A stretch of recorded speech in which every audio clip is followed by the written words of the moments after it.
এটোপাও পানী ব্যৱহাৰ নকৰাকে আৰু নভজাকে আপোনালোকৰ মাজলৈ আজি এটা সুন্দৰ চিকেন ৰেচিপি লৈ আনিছোঁ। হেল্ল' এভৰিৱান, মই ইনাতি ৰেচিপি ভিডিঅ'লৈ আপোনালোক সকলোকে স্বাগতম।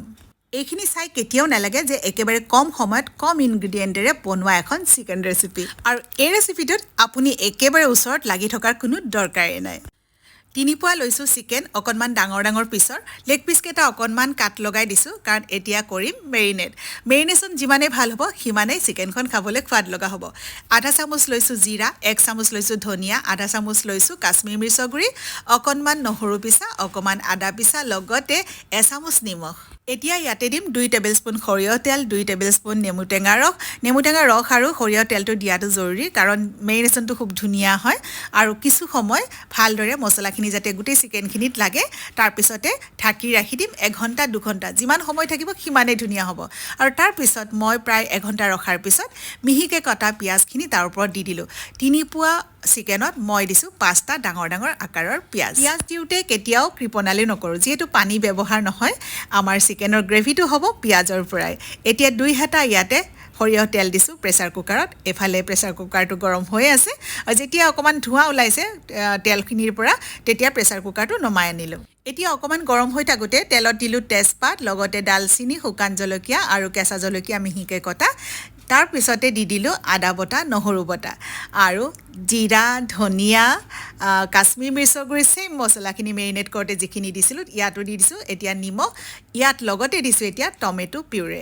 যদি আপোনালোকে দৈ খায় তেন্তে দৈ দিব পাৰে, আৰু যদি দৈ নেথাকে বা নেখায় তেন্তে টমেটো পিউৰেটো মাষ্ট দিব লাগিব। এতিয়া টমেটো পিউৰেৰ লগত গোটেইখিনি ধুনীয়াকৈ সেই অকণমান গৰম থাকোঁতে তেলখিনি এনেকৈ একেবাৰে গেছৰ পৰা নমাই আনি ভাজিছোঁ অকণমান সময়। ইয়াৰো এটা কাৰণ আছে, তাত এতিয়া দিলোঁ হালধি, যাতে আমাৰ কেঁচা কেঁচা গোন্ধটো নাথাকে, সেইকাৰণে তেলখিনি অকণমান ধোঁৱা ওলাবলৈ দিব লাগে। আৰু এতিয়া ইয়াতে দিছোঁ জালুকৰ গুড়ি। তাৰপিছত মেৰিনেট কৰি থোৱা চিকেনখিনি ডাইৰেক্টলি আমাৰ প্ৰেছাৰ কুকাৰটোত দি দিম।